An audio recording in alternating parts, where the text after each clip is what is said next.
การทดสอบการทำงานของการวัดระยะห่างจากวัตถุกีดขวางด้วยเครื่องเสียงอัลตราโซนิกและแสดงผล โดยวงจร FPGA ทำหน้าที่เชื่อมต่อกับโมดูล HC-SR04 ซึ่งเป็นเซ็นเซอร์วัดระยะห่างจากวัตถุกีดขวางด้วยเครื่องเสียงอัลตราโซนิกจำนวน 2 ชุด ติดตั้งในทิศทางตรงข้ามกัน โดยทำการวัดระยะห่างทุกๆ 100 มิลลิเซกจากเซ็นเซอร์ทั้ง 2 ชุดแล้วส่งข้อมูลไปยังจอคอมพิวเตอร์แสดงค่าระยะห่างในหน่วยของเซนติเมตรและในระหว่างการทำงานจะต้องมีการตรวจสอบดูว่าระยะห่างจากวัตถุกีดขวางต่ำกว่า 30 เซนติเมตรหรือไม่ ถ้าใช่ให้สร้างเสียงบัซเซอร์เตือนการวัดระยะห่างของวัตถุก็จะมีวัตถุของฝั่ง A แล้วก็ฝั่ง B นะคะในกรณีนี้คือฝั่ง A และฝั่ง B มีระยะห่างสิ่งกีดขวางมากกว่า 30 เซนติเมตรก็จะไม่มีเสียงบัซเซอร์เตือนและตรงดวงไฟ LED ฝั่งนี้จะเป็นของฝั่ง A ฝั่งด้านนี้จะเป็นของฝั่ง B นะคะก็คือเมื่อวัตถุมากกว่า 30 เซนติเมตรก็จะดวงไฟจะไม่ติด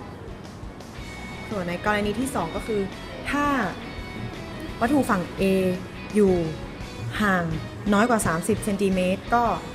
จะมีเสียงบัซเซอร์เตือนแล้วก็ดวงไฟ LED ฝั่ง A ก็จะติดนะคะ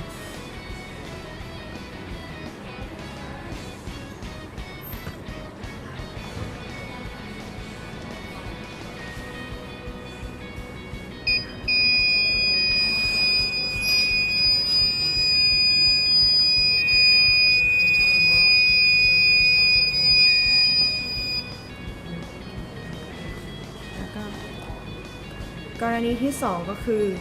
ถ้าวัตถุฝั่ง B มีระยะห่างน้อยกว่า 30 เซนติเมตรฝั่งแล้วก็จะมีเสียงบัซเซอร์เตือนแล้วก็ดวงไฟ LED ฝั่ง B ก็จะติดนะคะ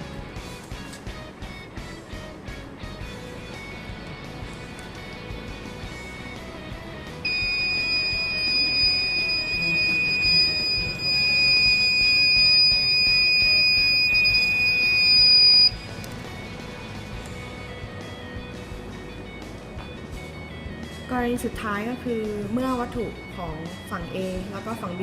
มีระยะห่างต่ำกว่า 30 เซนติเมตรบัซเซอร์ก็จะมีเสียงเตือนแล้วก็หลอดไฟ LED ก็ของวัตถุฝั่ง A และ B ก็จะติดนะคะ